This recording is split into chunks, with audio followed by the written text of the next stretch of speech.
Living without soap meant constant dirt and disease. Cleanliness was almost impossible to maintain. Hygiene is not just about looking clean. It is one of the main ways people control the spread of disease. When a community lacks basic hygiene, especially regular washing with soap, germs move more easily from person to person.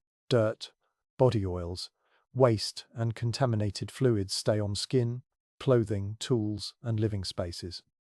This creates many pathways for illness to spread. To understand the impact of having no soap, it helps to start with what soap does. Soap is made from fats or oils mixed with an alkali, such as lye. At the molecular level, soap is shaped in a special way. One end of a soap molecule bonds well with water. The other end bonds well with oils and grease. Many germs do not float away easily with plain water because they cling to oils on the skin or to greasy dirt. Soap surrounds oily grime and breaks it into tiny droplets that can be lifted and rinsed away. This makes soap very good at removing the material that germs hide in and travel on. Soap also helps in another way. Many disease-causing microbes spread through contact. The goal is not only to kill germs, but to remove them from hands and surfaces before they enter the mouth, nose, eyes, or a wound, or before they are passed to someone else. In daily life, hands touch food, faces, children, tools, and shared objects. Without soap, hands are harder to clean well, and contamination tends to stay. Before modern law enforcement and modern public health systems, cities and villages still had rules, customs, and informal enforcement around cleanliness. These rules were often practical, even when people did not understand germs. Societies tried to control visible filth, bad smells, and obvious sources of sickness. But without reliable clean water, sewage systems, and widespread soap use, those efforts had limits. In many historical settings, the biggest hygiene problem was not a lack of knowledge that filth is unhealthy. It was the system people lived in: crowded housing, shared wells, animals close to living areas, limited fuel to heat bathing water, and the labor required to carry water all made regular washing difficult. Soap could be expensive or unevenly available. Even where soap existed, it might be saved for laundry, special occasions, or wealthier households. When soap is scarce, several kinds of contamination become more dangerous. First, fecal contamination spreads more easily. Many deadly diseases spread through the fecal-oral route. This means germs leave one person in feces and reach another person's mouth through dirty hands, food, water, or objects. If people cannot wash hands well after using a latrine, after cleaning a child, or after handling waste, germs are more likely to spread.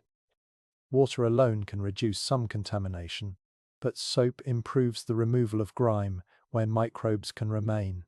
Second, skin infections spread more easily.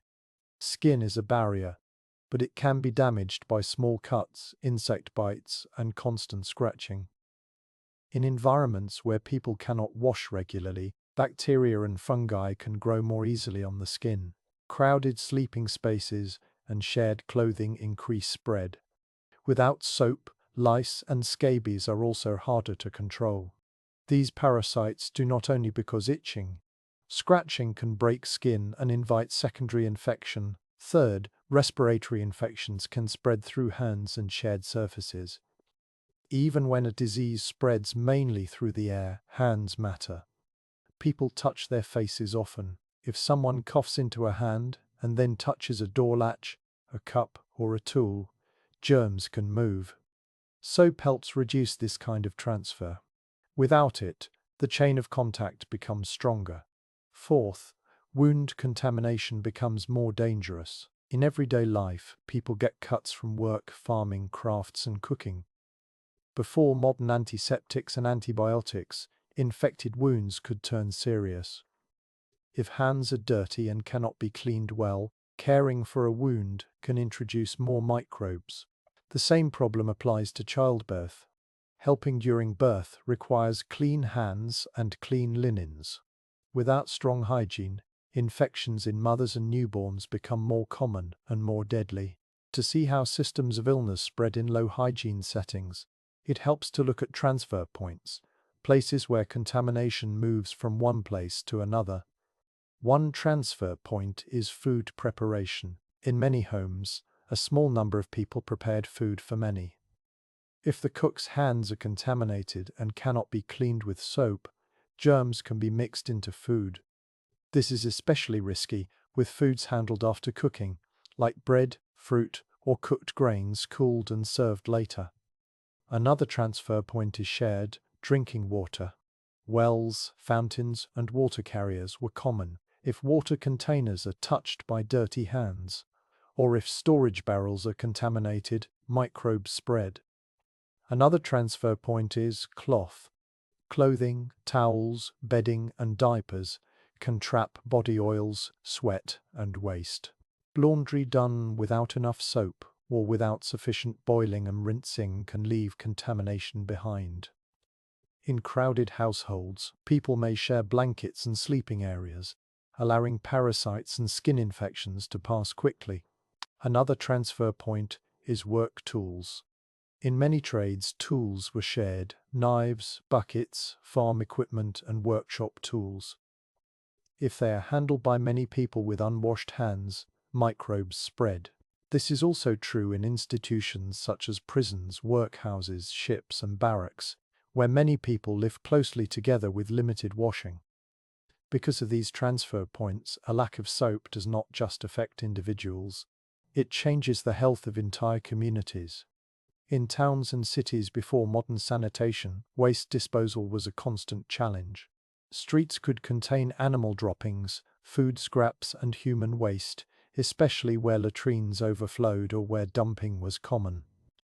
Even when officials tried to regulate dumping, enforcement was uneven. When rain came, it could wash waste into waterways used for drinking or washing. In dry times, dust could carry particles from street filth into homes and markets. People tracked dirt inside on shoes and clothing. Without soap, cleaning floors, hands, and household items was harder and less effective. It is important to be clear: soap alone cannot solve problems caused by contaminated water supplies. But it can reduce transfer from hands to mouth, and it can improve cleaning of household items. In systems where clean water and sewage removal are weak, every small barrier against spread matters. Across history, people did have cleaning traditions. In the ancient Mediterranean, for example, bathing culture could be strong, and there were methods of cleaning skin using oils and scraping tools. Soap-like substances existed in the ancient world, and by the Roman period, writers and physicians described soap and its uses. Yet bathing practices and soap access varied widely by region, climate, wealth, and time period. Public bathing, where it existed, could improve cleanliness, but it could also create its own risks if water was poorly changed or as shared spaces spread parasites. In medieval and early modern Europe, soap making developed in certain regions, especially around the Mediterranean where olive oil was available. Soap could be produced from plant oils or animal fats with lye made from ashes, but for many households, especially poorer ones, soap was not used freely for hand washing many times a day. It was valuable. Many families focused soap use on laundry because clean clothing mattered for comfort and social appearance, and because cloth holds smells and visible stains. This leads to a key point: the consequences of no soap are not always immediately dramatic. They are often quiet, steady, and cumulative. Each small failure to remove contamination adds to the overall disease burden. More children get diarrhea, more wounds become infected, more mothers die from childbirth infections, more outbreaks spread through crowded housing. Still, illness lasts longer, and more people become weak at the same time. When many people are frequently sick, it affects the functioning of a community. Work becomes harder to sustain. Food production suffers. Caregiving burdens increase. In systems without modern hospitals, sick care happened at home. A caregiver who cannot wash hands with soap after cleaning vomit or diarrhea is more likely to get sick too and then spread illness to others. It is one reason institutions historically struggled with disease. Prisons, ships, military camps, and poorhouses placed many people together with limited water and few supplies. If soap was scarce, outbreaks could become severe. Even when authorities recognized that cleanliness is good, they often lacked the infrastructure and resources to provide it consistently. Hygiene also shaped investigation and punishment systems in indirect ways. Before modern policing, communities relied on close observation of neighbors, local authority, and informal reporting. In crowded, unhealthy areas, conflict and disorder could rise as people competed for resources like water and fuel. Markets and wells were shared spaces where disputes could occur. Sanitation rules, where they existed, were sometimes enforced through fines or local courts. These were not health departments in the modern sense, but they show that communities understood that public behavior around waste and cleanliness affected everyone. The turning point in many places came with the growth of cities during industrialization. Crowded urban housing, poor drainage, and weak water systems created repeated epidemics. Reform movements pushed for sewers, cleaner water, organized waste removal, and public health administration. Over time, officials began to connect cleanliness practices with disease control more directly. Medical history also shows how hand hygiene became a serious subject in hospitals. In the mid-1800s, some doctors noticed that infection could be carried from patient to patient on the hands of caregivers. One famous example is Ignaz Semmelweis in 1847, who required hand cleaning in a maternity clinic and saw deaths drop sharply. Even then, the broader medical world was slow to accept the idea that invisible contamination could be transmitted by touch. This matters for understanding soap. Even when soap and water existed, systems and beliefs did not always prioritize hand washing at the right moments. Once germ theory became widely accepted later, in the 1800s, the logic of soap became clearer. If microbes cause infection, then removing microbes from hands and surfaces is a direct preventive measure.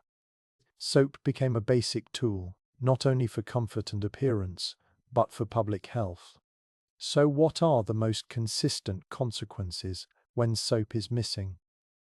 One consequence is higher rates of gastrointestinal disease. Diarrheal illnesses become more common, especially among children. These diseases can lead to dehydration and malnutrition. In historical settings, repeated diarrhea could weaken a child over months, making other infections more dangerous.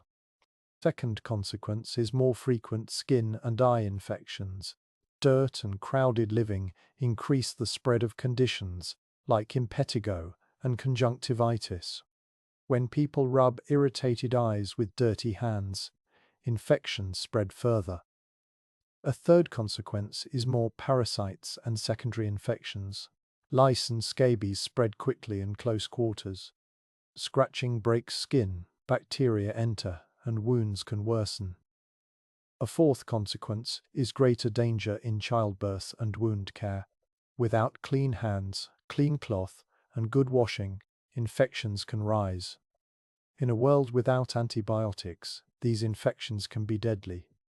A fifth consequence is faster spread during outbreaks. When a new disease enters a crowded area, the speed of spread depends on contact patterns and hygiene barriers. Soap is one barrier. Without it, the chain of transmission becomes easier to maintain. It is also important to avoid a common misunderstanding. People in the past were not uniformly dirty, and they did not all ignore hygiene. Many societies had strong habits of washing, grooming, changing linens, and cleaning homes within their means. The main issue was that, without modern infrastructure and with limited soap and water, hygiene systems were inconsistent. Some people could wash often, while others could not. Some neighborhoods had fountains, wells, and bathhouses, while others had none. These inequalities shaped disease patterns. In the end, the impact of lacking basic hygiene is best understood as a systems problem. Soap is a small object, but it changes the system of transmission. It helps separate contamination from the body. It helps break the link between waste and food. It reduces the microbes left on hands after caregiving, work, and daily life. Where soap is scarce, each contact carries more risk, and illness spreads with less resistance.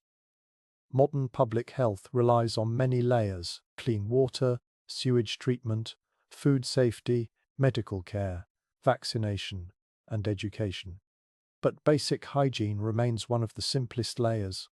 When it is missing, the consequences appear in the same places again and again: the household, the marketplace, the shared water source, the crowded institution, and the moments when hands touch food, faces, wounds, and newborns.